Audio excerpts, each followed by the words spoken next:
Okay, the next video we're going to go over the beer bank at Arrowhead Golf Course. So first you'll want to get into the Google Drive. That's if the beer bank isn't already up on the desktop. Chances are it will be, but if it's not, it's located in Google Drive. And most likely it will be here because this is a frequently used document. In essence, all it is a Google, what's Excel, Google's version of Excel sheets. This is the actual beer bank, and it has hundreds of people on it. I don't want to show everyone's name on the beer bank that's in there. I don't think people would appreciate that. So I created a much simpler version right here. And this is the beer bank right here. And as you can see, there's three types of beer, three columns here.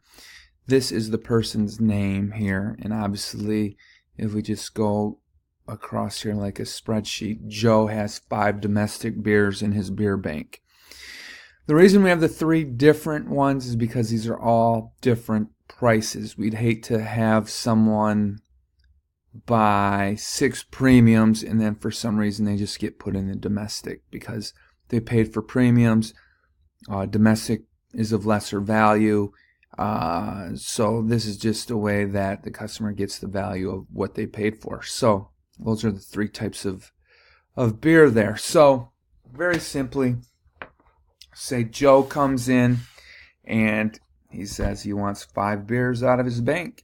You load up his beers, adjust it, good to go. He comes in after his round and says, I only drank, I still have 2 of them left. Here's 2 of them. Update it like that. Very, very simple.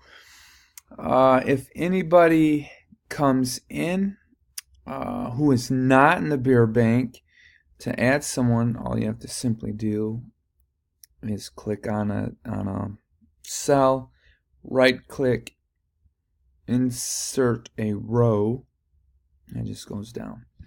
So if I wanted to add myself, it's as easy as that. Very important that we get the formatting down here. Last name, first name. Okay, we don't want to have first names mixed in with last names, and then sometimes people will give you a nickname. We want to have last name, comma, first name. That way we can alphabetize this. And to do that, click this here. This will come up. Sort range. Very important. Data has header row. If we don't click that, it will alphabetize this, and this will get stuck in the middle somewhere. A to Z. And there you go. It's been updated. If somebody goes to 0, we don't really necessarily delete them because it's just a matter of time, more likely than not, that they'll be using it again. Now, for some reason, some people might forget how much beer they have. Sometimes that will happen out on the beer cart. On the beverage cart, there will be 3 beers maybe. And then John is out there and says, oh, I want 4 out of my bank. And then when you come in to update, you'll say, oh my gosh, he took more than what he had. So if that's the case, you go 1, right click there, or just click that, adjust the color, make it red. That means they're 1 in the red, they're at a negative. If you see red on there, that is a negative, so that's very important. So that's the beer bank, and it's pretty simple, very simple, and very easy to do. Thank you.